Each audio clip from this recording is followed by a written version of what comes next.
Hi అండి, ఇప్పుడు video వచ్చేసి ఇట్లాంటి లావు స్విచ్లు అలాగే సన్న స్విచ్లు ఎటువంటి ఉపయోగాలు ఇస్తాయి ఇప్పుడు తెలుసుకుందాము.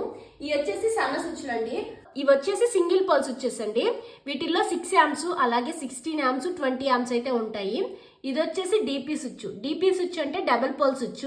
ఇది 32 amps అండి.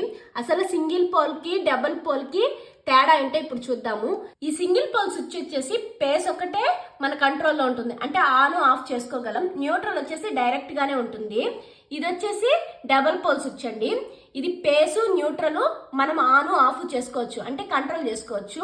మీరు ఎక్కువ యాంప్స్ తీసుకునే వస్తువులకైతే ఈ డిపి స్విచ్ అంటే డబుల్ పోల్ స్విచ్ చేసుకోవడం మంచిదండి. ఎందుకంటే ఈ సింగిల్ పోల్ స్విచ్ లో న్యూట్రల్ అనేది డైరెక్ట్ గా వెళ్ళిపోతుంది, పేస్ అనేది అయితే స్విచ్ కంట్రోల్లో ఉంటుంది. ఇప్పుడు చూడండి,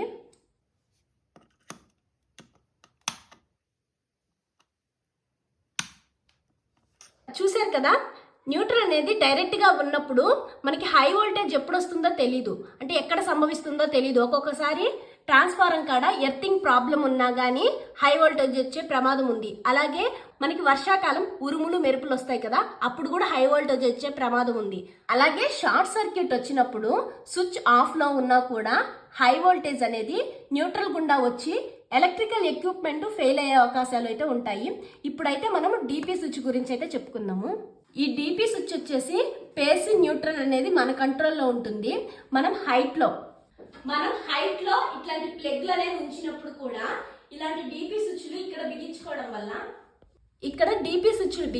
వల్ల మాటికి ఆ ప్లగ్ తీయాల్సిన అవసరం లేకుండా ఇక్కడ స్విచ్ ఆఫ్ చేసుకుంటే సరిపోతుంది. ఈ స్విచ్ల గురించి అయితే తెలుసుకున్నారు కదా. మీకు యూస్ఫుల్ అనిపిస్తే ఒక లైక్ ఇచ్చి సబ్స్క్రైబ్ చేసుకోండి. అలాగే మీ ఫ్రెండ్స్ అండ్ ఫ్యామిలీ మెంబర్స్ కి షేర్ చేయండి. Bye bye.